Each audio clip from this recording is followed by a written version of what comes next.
Okey, beton Naik sikit. 3,5 kilo. Ada 3,5 kilo. Ini buah dia. Macam luar-luar negara ni. Abang ni daripada kampung apa bang? Subang. Kamu Melayu Subang. Kampung Melayu Subang. Okey, ni buah dia beli.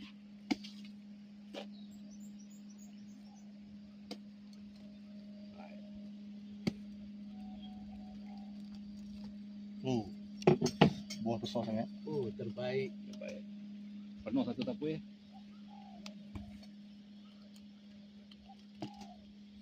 Kali ni memang puas makan. Besar sangat buah Harga tu. mampu milik. Besar.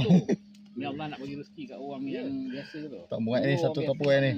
Besar sangat isi dia ni. Mampu ambil bau je. Ini semua Sekarang beton. Allah bagi semua dapat rasa.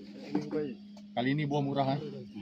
Tak dapat. Dulu harga berapa bang? 80, 70, 60. Okey. Sekarang ni belas kan.